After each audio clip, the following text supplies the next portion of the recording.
Hello students. मैं अनिल शर्मा आज आपके साथ डिस्कस कर रहा हूँ क्लास 12th मैथमेटिक्स का चैप्टर मैट्रिक्स। जैसे कि हमने एक लेक्चर ऑलरेडी डिस्कस किया हुआ है आपके साथ, जिसमें हमने मैट्रिक्स चैप्टर स्टार्ट किया था। तो मैट्रिक्स का बेसिक कंसेप्ट आपको दिया था।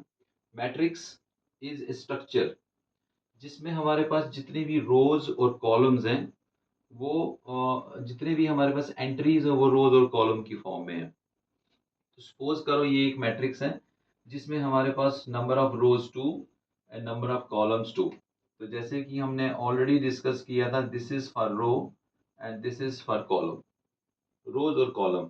तो ये एक मैट्रिक्स है हमारे पास, और ये जो है दीज आर द एंट्रीज, इनको एंट्रीज या फिर एलिमेंट्स बोलते हैं। तो ये एक 2x2 मैट्रिक्स है। सिमिलरली इसी तरह से मैंने एक और मैट्रिक्स ली हुई है जिसमें हमारे पास 3 रोज एंड 3 कॉलम्स। तो ये जर्नल मैट्रिक्स हमारे पास है, और ये जो एंट्रीज हैं, और वन एक चीज मैं आपको बताना चाहता हूँ कि ये जो जितनी भी एंट्रीज होती हैं, ये एंट्रीज जो हैं ये रियल नंबर हो सकता है, कॉम्प्लेक्स नंबर हो सकता है, अलजेब्रा हो सकता है, ट्रिग्नोमेट्रिक हो सकती हैं। इसके अंदर आप कुछ भी लिख सकते हो। ठीक है। तो आज हम डिस्कस कर रहे हैं इसकी कुछ types, some more important types. जैसे फर्स्ट मैंने यहाँ पे लिखा हुआ है रो मैट्रिक्स। तो row matrix means only one row and number of columns. Means बहुत सारी इसमें कॉलम्स हो सकते हैं, लेकिन इसमें रो सिर्फ और सिर्फ एक ही होगा। You know that this is your in the form of rows. Suppose ये मैट्रिक्स ए 1 2 -1 0 3 6। तो this is only and only one row. इस मैट्रिक्स में सिर्फ एक ही रो है और बहुत सारी कॉलम्स हैं। जैसे हम देखें कि इस मैट्रिक्स में कितनी रोज हैं। देखो, one row and columns 1 2 3 4 5 and 6। तो ये जो मैट्रिक्स है हमारे पास 1:6 मैट्रिक्स है। इसका जो ऑर्डर है वो 1:6 है। सेम केस में जो नेक्स्ट हम जो डिस्कस कर रहे हैं, that is your column matrix. तो कॉलम मैट्रिक्स जिसमें सिर्फ और सिर्फ एक कॉलम और नंबर ऑफ रोज, इसके अगेंस्ट उल्टा हो जाएगा। Suppose A matrix equals to this one, 0 3 6 4, ऐसे बता सकता हूँ मैं।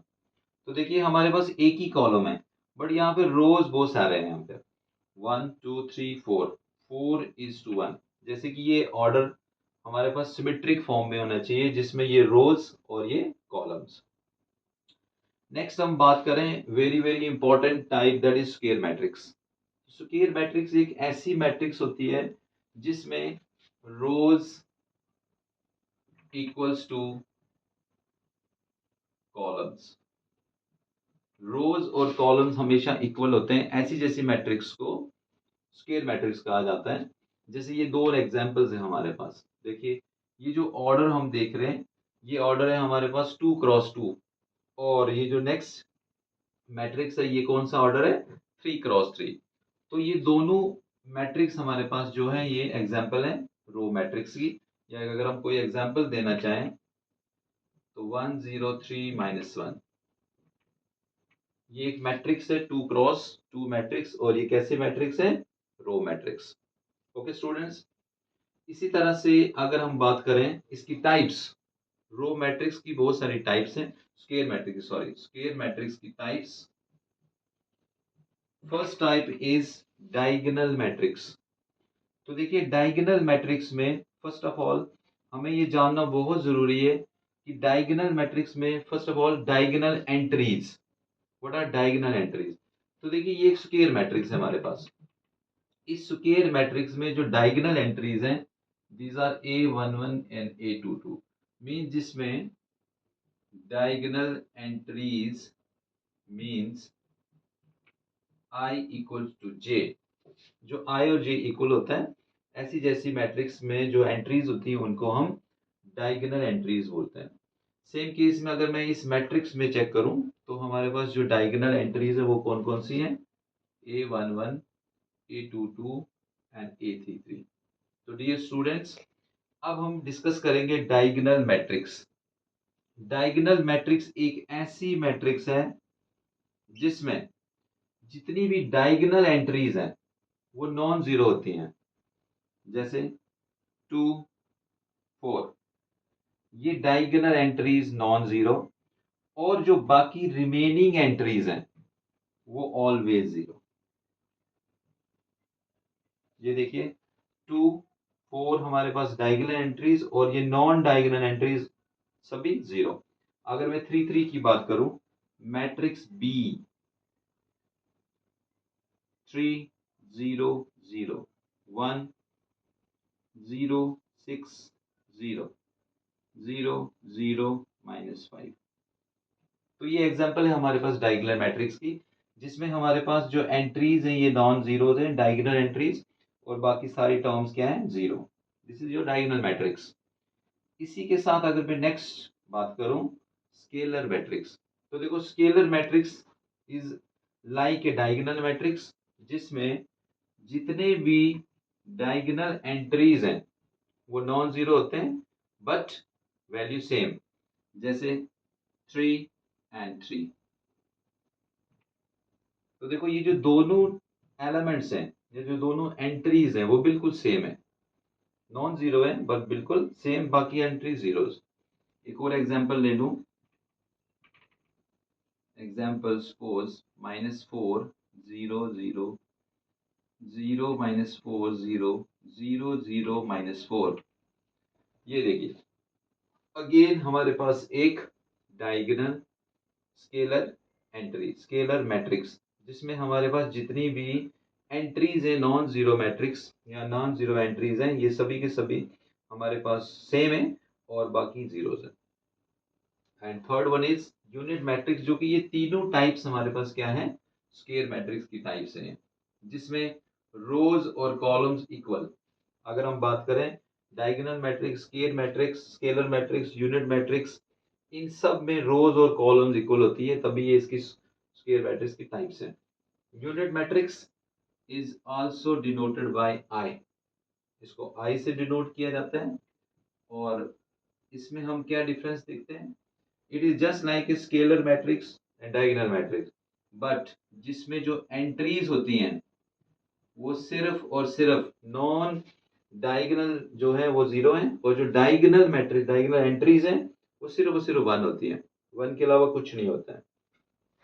क्योंकि यहाँ पे देखो 2 क्रॉस 2 मैट्रिक्स है, इसीलिए इस मैट्रिक्स को हम बोलते हैं I2।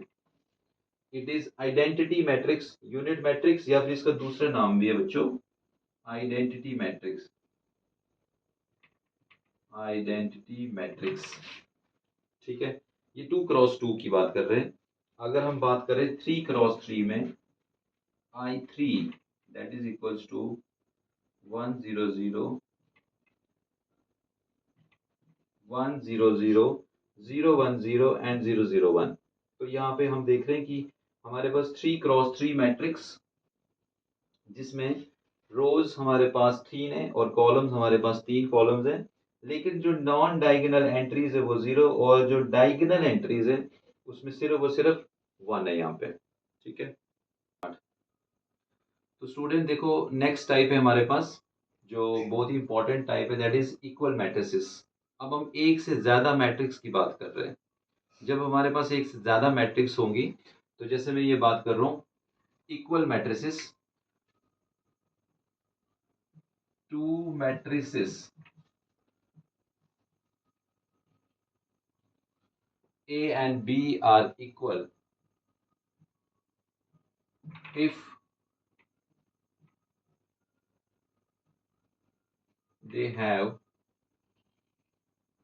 same order। तो देखिए इनका दो ऐसी मैट्रिक्स इक्वल तभी हो सकती हैं जब उनका same order. And next, there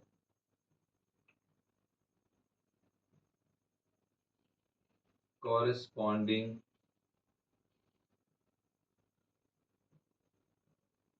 entries are equal. तो देखिए क्या डिस्कस कर रहे हैं हम यहाँ पे, कि दो मैट्रिक्स इक्वल तभी हो सकती हैं जब उनका सेम ऑर्डर होगा। सेम ऑर्डर मीन्स अगर 2 क्रॉस 2 एक मैट्रिक्स का, दूसरे का भी 2 क्रॉस 2। अगर एक मैट्रिक्स 2 क्रॉस 3 है तो दूसरी मैट्रिक्स भी 2 क्रॉस 3 हो सकती है।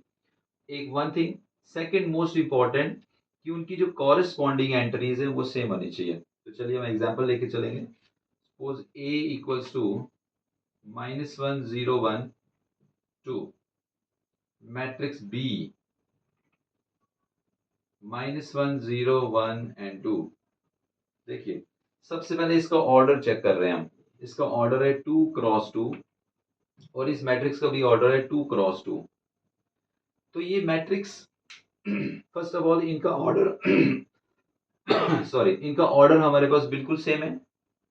अब हम चेक करेंगे इनकी कॉरेस्पॉन्डिंग एंट्री। देखो माइनस वन का जो कॉरेस्पॉन्डिंग है दैट इज -1, 0 का जो कॉरेस्पॉन्डिंग है दैट इज 0, 1 का कॉरेस्पॉन्डिंग 1 और 2 का कॉरेस्पॉन्डिंग 2। तो इसी तरह से ये दोनों कंडीशन सेटिस्फाई कर रही हैं। Then we can say two matrix A and B are equal and can be write it as A equals to B। तो ये एग्जाम में बहुत बार क्वेश्चन आता है, find the value of unknown variables if you have two given equal matrices like A equals to 3x 4 y, 3 minus 3 4 and 0। Suppose करो ये दो matrix है हमारे पास, सॉरी ये दो मैट्रिक्स अब हमारे पास गिवन है। Two matrices are equal, find the value of x and y। तो अगर हमारे पास ये मैट्रिक्स, अगर हम ये मैट्रिक्स देख रहे हैं, इस मैट्रिक्स और इस मैट्रिक्स का ऑर्डर सेम है और अब हमें अगर इसकी कॉरेस्पॉन्डिंग एंट्री चेक करें, देखो 3 3 बिल्कुल सही है, 4 4 corresponding entries equal. Now x और -3, इसका मतलब x की वैल्यू कितनी आ रही है, it means that x is equals to -3 and इस एंट्री और इस एंट्री को चेक करें, these are the corresponding entries.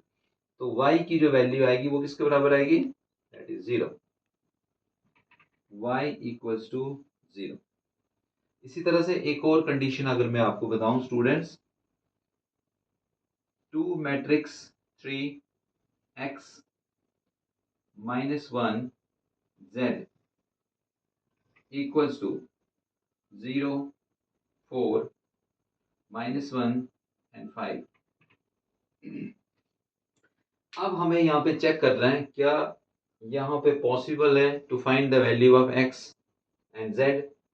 अगर हम कॉरेस्पॉन्डिंग एंट्री को चेक करें 3 0, देखो जो कॉरेस्पॉन्डिंग एंट्री थी 3 और यहाँ पे 0 आ रही है। First of all 3 does not equals to 0, ये इस कंडीशन को सेटिस्फाई नहीं कर पा रही है।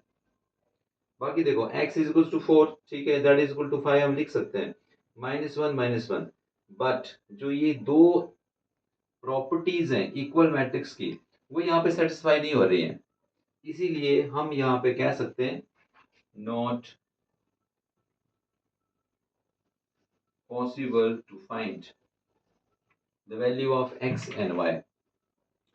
तो यहाँ पे हम ये प्रॉपर्टी हमारे पास कंडीशन सेटिस्फाई नहीं हो रही थी, इसीलिए वैल्यू x और y यहाँ पे हम फाइंड नहीं कर सकते हैं। तो डियर स्टूडेंट्स ये थी हमारे पास कुछ इंपॉर्टेंट टाइप्स मैट्रिक्स की जो हमने आपके साथ डिस्कस किया। तो आपसे मैं रिक्वेस्ट करता हूँ कि अगर आपको कोई भी डाउट अगर आपके पास हो या आपकी कोई भी सजेशन हो, आप मुझे कमेंट कीजिए, आप मुझे मैसेज कीजिए और मैं आपके मैसेज और कमेंट्स का वेलकम करूँगा। Thank you students.